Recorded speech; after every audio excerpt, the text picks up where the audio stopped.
Mackey Motors in Lake City is the place to find new and certified used vehicles, along with a knowledgeable and helpful sales staff. Find new roads at Mackey Motors in Lake City. Back here to 93.7 KKRL on the Gatorade broadcast booth. Kind of interviews we have here on the post-game show. First of all, talking with Kaci Peter. Kaci, what a game we just witnessed. Sergeant Bluff-Luton coming into tonight struggling a little bit, but I think they gave you guys a nice challenge, especially with the playoffs coming up here on Wednesday. Yes, winning 5 is definitely huge, and apparently this season we like to go to 5 matches because this is the third time that we've come out with a 5-match win. Yep. So that's a huge confidence booster, you know, just not only pulling away with the win, but one where we really had to fight and earn the win. I was going to say, you started off winning set 1 and set 2. Not really, I don't say not a challenge, but you played well in set 1. Yes. Set 2, they came back, they played well. Talk to me what they were doing in set 3, because I thought they were playing against your blocks fairly well. Yeah, I think set 3 was more we let them into the game instead of us really like going up, penetrating at the net, getting our kills that we needed.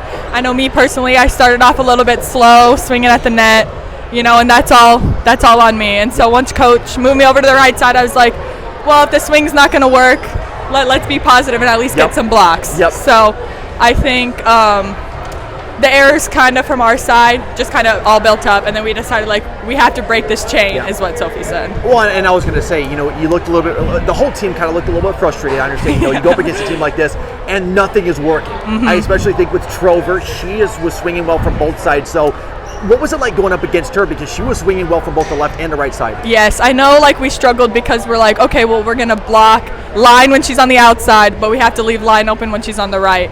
And so I think that got a little confusing, especially like because like me and Brianna, we go from outside to right side. Right. And so like when we're up against the block and blocking her, that's where it gets kind of challenging. But I just told myself, well, I guess just go up strong. That's all you can really do. Yeah, and then they started just switching girls all over the place, kind of making it confusing. Set 5, you came out, you kept the lead. What kind of changed in set 5? Well, we go into the locker room and pretty much Coach Wintermote was just like, well, you got to want it. Like, we can't go into regionals with a loss. Yep. And a 5-win loss is going to be huge. And so we always had this thing, like, we have to get the first point, and then it's 5, 10, 15. The first of 5, first of 10, first of 15, win set 5. Biggest thing, too, is that you guys get a first-round bye in the playoffs. You'll get either Panorama or Underwood. Yes. Thoughts on that? Because obviously now you carry in an 11-game win streak.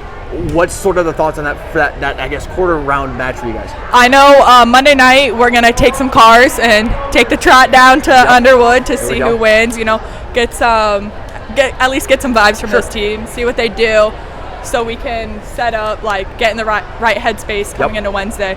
And basically, we just have to have the mentality that we have to go and beat them. We can't let them come and beat us. Absolutely. Well, I tell you what, congratulations. Big win here tonight, and good luck on Wednesday. Thank you. Absolutely. We'll switch over the microphones to Lauren Bell. Again, it is the Kuemper Knights with a big win here tonight by a final score of 3-2 in 5 sets. And now joining us, Lauren Bell of the Kuemper Knights. Lauren, huge win here tonight. Good 5-set battle here against Sergeant Bluff-Luton. Talk to me a bit about just thoughts coming in. They were struggling a little bit this season, 8 wins on the season. Thought processes of going up against them. So we knew they had like not the best record, but we saw who they've played and we knew they played some really tough teams and they had pretty close games with them, so we knew they were going to come out strong and be very good. That Trover girl I thought was playing well against her guys' blocks. Early on, what were you guys kind of thinking about her, and when she started kind of going up against the blocks, what adjustments were you trying to make in the front row?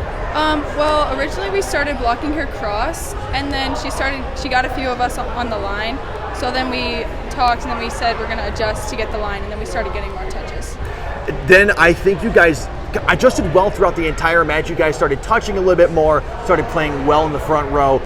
They win sets 3 and 4. What are some of the conversations you're having in those timeouts? So really, we just know that like we're the ones giving them the points, and it's our errors. So really, we're just saying like we need to keep being aggressive and fix our mistakes. I had you on the night for 9 kills. A lot of girls on this team tonight had 9+ kills. Talk to me about the chemistry of this team coming into playoffs, because it looks like when you guys get excited, you hype each other up. Yeah, we have a lot of fun. It's just a really good environment. We all just cheer for each other, and I feel like we really have good chemistry because we've been playing together for a few years. Right. And it's just finally clicking. I think you got to ask Franny Glenn to take it down a little bit. She was shoving the people all around. Yeah, she likes to do that. But this is a nice battle, I thought, for you guys. Battle tested against a good Sergeant Bluff-Luton team who's traditionally good. You come into Wednesday now, you go down, you watch Underwood. What are some things you're expecting to see? I know Underwood's one of those teams you've seen over the years. What do they do traditionally? Well, we just have to make sure we really shut down their best hitters. So when we go to the game, we're going to have to watch for those. And then we'll just have to pay attention to how they serve and stuff like that. Absolutely. Well, I'll tell you what, congratulations. Big 5-set win here tonight. And good luck on Wednesday night. Thank you. Joining us now on our Mackey Motors post-game show, it's head coach Rusty Wintermote. Rusty, first time I get to talk to you. It's been forever, but hey, big 5-set win here tonight. Talk to me about this team, the progress, and just how proud you are of the girls. Well, I think they wanted to play 5 games because they know we have several days off before we play. I don't like that feeling, but a 3-0 in 5-set games, so I'll take the 3-0. Yep. The perseverance, and we kept telling them Sergeant Bluff is not what their record is. They play a lot of tough competition up towards Sioux City. And we knew they would have a fight. And we struggled with our blocking, getting touches, just controlling the net. The latter part of Game 4 and Game 5, we did a lot better job of timing our touches and getting tips, helping out the back row. And the back row even did a better job of rotating and sitting outside the block because we kept hiding behind the block and they were hitting those cross shots on the right side. So this team is, we may win ugly at times, but they're finding a way to stay in it. Game 4, I said, win or lose this game, let's improve to get ready for whatever game we have next. It doesn't matter what it is, but show me you have fight because, to be honest, Game 3, most of some of Game 4, they wanted it more than we did. And that was disappointing.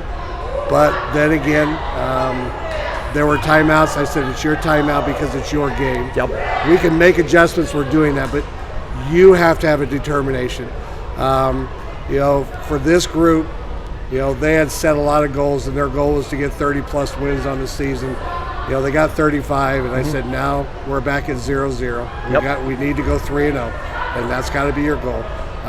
But hats off to them for continuing to fight because the one thing I ask them to do is when you make a mistake, never look at the coach. Never look at us because you're good enough to figure it out.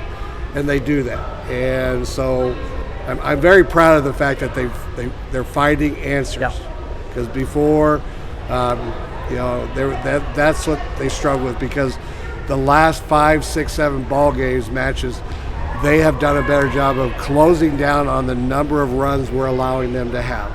The most that we're starting to give up right now is 3 or 4 points, and then we get it back. Before that, we were getting 7, 8, 9 attempts. Hitters did a better job in Game 1, Game 2, and then some of Game 4 and most of Game 5, where we were actually controlling and hitting because our passers were doing at least above average passes, and our setters were getting to it. Our hitters knew that they were at fault, and I left it up to them. You guys control the game, win the game, and we did a much better job with the front line winning the game with that. So and talk to me just about you got playoffs coming up on Wednesday. You get that first round bye. You guys will go down and see Underwood and Panorama. Talk to me just real quick about both those teams. What have you seen from them this season? Well, I've only seen a little bit of Underwood, and I've talked to South Central Calhoun's coach, Mark Schaefer, about Panorama, and Panorama is a very young team. They've got good size, height, but they struggle a little bit with serve receive. So we're going to work on being aggressive if we face them. Underwood is, I think they're 11-12. They're playing tonight. They are better than 11-12. They are probably similar to Lewis Central, maybe not quite as good as them, but they're going to be tough. And I think their record is deceiving, and they have some tall front line. Their setters, I think they run a 5-1. Their setter is very solid as a hitter and as a back row. So we're going to have to be on our toes and then get a chance to win that. We'll probably play, it's winner between ACGC and Trader. And Trader, again, is playing tonight, I believe, for the championship of the Western Iowa Conference. But their team, I think their record, they're 21-7, 22-7. So they're right underneath us in the rankings, so it's going to be a great matchup. And then we get the opportunity to play Missouri Valley. And that's the team that has really played well out west, and you know, we thought we would end up that way, and you know what, we have to play the best to be the best and give ourselves an opportunity. So our next 3 ball games are going to be, as we told the kids, our next 3 ball games are the hardest ball games we'll have all season. Tougher than conference, tougher than anything, and that's the mindset we have to go. And once these guys can figure out that every point it has a meaning to it, and we're excited, we're pumped up, because when they play aggressive and they play assertive, and we don't, I say a word that's not very nice right now, but I tell them, quit giving them too many free balls. Every time we give a free ball, we don't do very well. We're not a free ball team. But when we're assertive, I believe we're dangerous. So, absolutely. Well, I'll tell you what, congratulations, big 5-set win here tonight, and good luck Wednesday against either Panorama or Underwood. Awesome, Tyler. Thanks for your time. Thanks for bringing Jeff with you tonight. So I could talk Nebraska stuff with him. But hopefully you'll have a good night tomorrow night when you go to a football game. But thank you again for being here and your guys' support for the Knights volleyball team.